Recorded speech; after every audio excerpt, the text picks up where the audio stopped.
unfortunate for you guys, I can't stop traffic, so we're just gonna have to go with this background noise that you're probably noticing.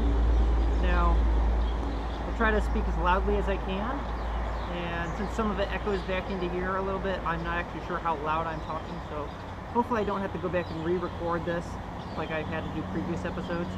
Anyway, you may notice I am outside, and the reason for that is it's the last day of the month. I have to post a video by the end of the month, and I don't really have time to be at home right now, so I kind of had to bring recording stuff and just do it here. So this is what we're gonna get. This month's episode is, the topic is Fursuit Safety, and that's gonna cover things such as emergency care and basic general care that you should be doing as preventative anyway. Now, emergency care, first aid, that kind of stuff, that is a topic I just love. Now, the only qualifications I actually have is I have first aid and CPR. That's it.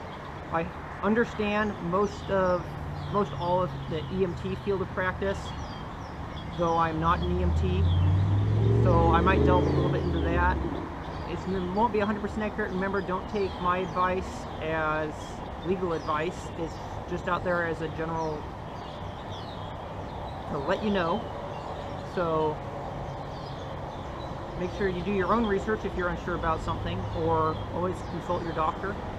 Or if you're at a FurCon, remember, there's usually medics on staff or that are going to be there at all times. So if you have a question, you can always just ask them. I'm sure they've got an answer. So jumping off, let's get started. Let's start with general preventative care.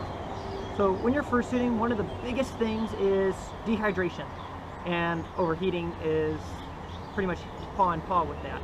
Now, dehydration is when you don't have enough water or liquids in your system, but you can also become dehydrated even if you drink a ton of water. Now, the reason being is your body needs electrolytes, and those electrolytes are the fuel that your cells use. Now, drinking tons of water is great, but drinking tons of water without electrolytes, especially when you're exerting yourself, really drains your body rapidly of those electrolytes. And your body needs those to function properly. So I'm sure you've all heard of why athletes drink like Gatorades, Powerades, and all these sport drinks out there. Now, the same goes for you at a FurCon. You want to drink something that has electrolytes. Just those little Kool-Aid packs and whatnot, it's just sugar, those don't cut it. You need something that's going to have your potassium, your magnesium, your other, I can't remember off the top of my head. I want to say iron, just because somebody thought that was a electrolyte. That is a metal, it's a mineral. You don't want to necessarily have too much iron in your drink. That's probably not that healthy for you. I know I wouldn't drink it. So, that being said, I know it was mentioned in a previous episode, I'm going to reiterate it here. You don't want to drink, especially when you're fursuiting or exerting yourself, you don't want to drink liquids that is too hot or too cold. You want something that's going to be roughly body temperature, so roughly around 92 to 98 degrees Fahrenheit. Now, you can do lukewarm. You might not taste the best, but it's going to be the best for your system to prevent a system shock where your body just has to create even more energy to equalize the temperature of what you just drank with the rest of the body before it can absorb it. Now, you can do it with Gatorade, you can do it with water. Is just leave a bottle, don't stick it in a cooler or anything, put your name on it, carry it around with you, don't put ice in it, you want it to be warm. Now, one of the things too that lots of people think is, I'll drink when I'm thirsty. Don't wait to be thirsty to drink. Drink all the time. When you've got nothing better to do, just drink, because you need to keep your fluid levels up. And that's one of the big things that lots of fursuiters miss, and it can really ruin the experience for them, as they can get dehydration sickness, they can just get I mean, they feel terrible, for lack of a cleaner word. So you really need to be on top of that. Make sure you're well hydrated. Another thing that you want to do is good hygiene, honestly, is if you take care of your body well, then your body will take care of you. If you skip a shower or two, that might be okay if you're staying at home. At a con, don't skip a shower, otherwise nobody's going to want to be around you. Just don't. Now, as far as other hygiene, that's up to you. You take care of your body is going to return that favor. So whatever you need to do to make sure your body's in good shape. I'm not going to say tip-top because none of us can be like those guys out there that we all consider our role models, our heroes, our idols, whatever you're going to call it. Those people out there that we always look up to because they're better than us. And that's just their thing. They might be good at one thing. You're probably better than everybody else doing something else. I'm going to leave that up to you. I don't want to discuss it. Other things that you need to, for general preventative care, is watch for signs, know your limits. If you're going to be out there fursuiting in the hot sun, especially if you're in California like I am, like I'm waiting, it's pretty much a fall day now. It rained the last week or so, so it's kind of nice weather. Sun's out today, of course, but great weather for doing this. Now, if you don't know your limits, always underestimate what you think they might be. You don't want to go too far and then realize that you just completely, utterly exhausted yourself. It's no fun. You're never going to do it again. You want to do it to the point where you're still having fun, stop, and then be able to enjoy the fact that you did it, it's done, you enjoy doing it, you still want to do it, and then you're going to want to go do it other times, other places, other events, and that's really what needs to be done. You can't just go out there and do an all day, if that's their first thing, and you can really only, if your limit's only like 2 hours, you'll get wiped out, you might end up with a medical emergency, or you might just decide, you know what, fursuiting sucks, I'm done, I'm never doing this again, and you just wasted a whole bunch of money on a suit that you're probably never going to use again, and chances are you might not be able to sell it. So, up to you. Now, as far as the rest, I'm not going to touch up on much. If we are doing first aid, discussing that would be great, because I know a lot about first aid. Other than that, let's talk about some of the medical emergencies that you could have at a con or when you're fursuiting. Now, of course, the first one's going to be dehydration, heat exhaustion, heat stroke. Those are the first three. That is a weird car. Yeah, I know, I saw it earlier. It's like a van cut in half with a wooden front.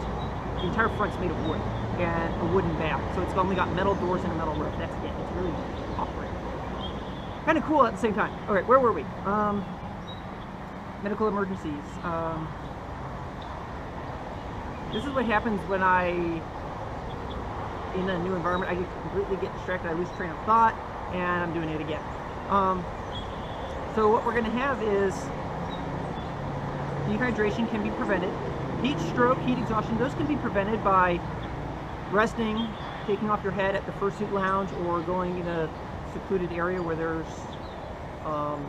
not a crowd, where you can get away from people and beheading, or if in an emergency, just beheading in public. And that's for your own safety. You don't want to overheat. Now, other things, we discussed overheating in a previous episode, so I'm not going to touch too much on it here. But other things that can happen is if you have a medical condition, you need to make sure that your handler knows about it, especially if it can affect you in suit. If you're a diabetic, that's something that your handler should know. If you're uncomfortable letting your handler know, you need to make sure you have an ID bracelet or an ID necklace, some sort of ID to show that you're diabetic in case an emergency arises and you're going to be unresponsive.